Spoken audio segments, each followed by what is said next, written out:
છે તો એની જે થીમ છે ને એ છે ખોરાકની થીમ.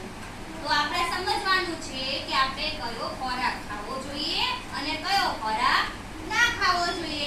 હવે તમને એમ થાય બેન કે ખાવાનું તો બધું સરખું જ હોય, તો શું ન ખવાય ને શું ન ખવાય? તો જો એ માટે અહીંયા આપણે સરસ મજાનો એક TLM બનાવ્યું છે.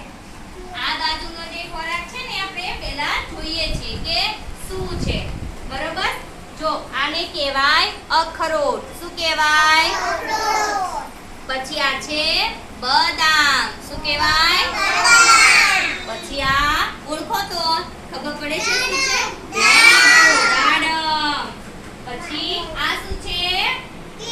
મગફળી, કેળા. સરસ. પછી આ કેરી. પછી આ ચણા. આવજો તમે. પછી આ તરબૂચ અને આ સીતાફળ. સરસ. પછી આ તુવેર દાળ અને આ છે ધાણા. શું છે? તો આ બધો જે છે ને એને સારો ખોરાક કહેવાય. કયો ખોરાક કહેવાય?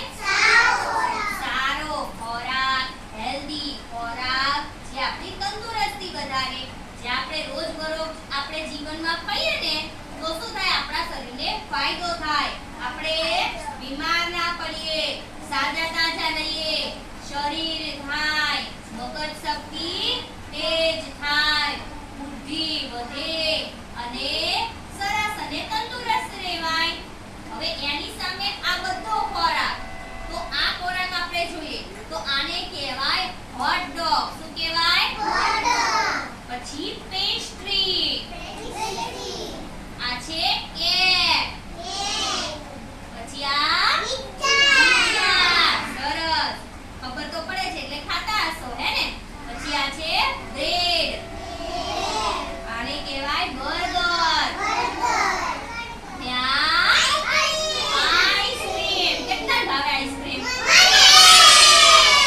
અને આ છે જેલી. તો આ બધો ખોરાક કેવો કહેવાય? આ બધો ખોરાક કહેવાય ખરાબ ખોરાક. કેવો? ખોરાક તો બે છે પણ આ સારો ખોરાક છે અને આ ખરાબ ખોરાક છે. ખરાબ ખોરાક જો આપણે ખાઈએ ને તો આપણું શરીર બગડે, બીમાર પડીએ, પેટમાં દુખે, માંદા રહીએ, થાક લાગે, માથું દુખે. તો બહારનો આવો ખોરાક આપણે ખાવાથી બીમાર જ પડાય. તો બહારનું આવું આપણે ખાવું જોઈએ નહીં. કેમ ન ખાવું જોઈએ? કારણ કે આ બધો ખોરાક મેંદા જેવી આઈટમનો બનેલો હોય, લાંબા સમય સુધી પડ્યો રહ્યો હોય, એના ઉપર માખીએ બેઠી હોય, ધૂળે ચડી હોય, એ મચ્છરે હોય, તો એ બધું એના ઉપર હોય ને એવો ખોરાક જ્યારે આપણે ખાઈએ તો આપણું શરીર શુભમ બગડે. શું થાય? અને બીમાર પડીએ તો કોની પાસે જવું પડે? પછી ડોક્ટર અંકલ શું આપે? દવા. બીજું શું આપે? મોટું મોટું ઇન્જેક્શન મારી દે. પછી આપણને રોગ આવે કે નહીં? તો કડવી કડવી દવા ખાવી, મોટા મોટા ઇન્જેક્શન લેવા એના કરતા સારો ખોરાક ખાવો. સારો ખોરાક ખાવો, બધું સારું. કેવો ખોરાક ખાવો જોઈએ?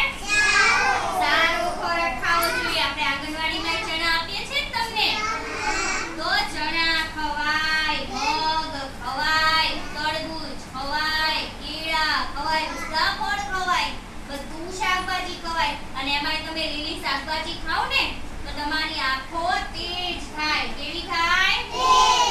જેને ચશ્મા આવી જાય છે ને એને લીલી શાકભાજી ના ખાતા હોય એટલે ચશ્મા આવી જાય. એટલે લીલી શાકભાજી ખાવાથી આપણા ચશ્મા દૂર થઈ જાય. પછી ટમેટા, પેલું ગીત આવે છે ને, આ ટમાટર બડે મજેદાર, ટમાટર બડે મજેદાર, એક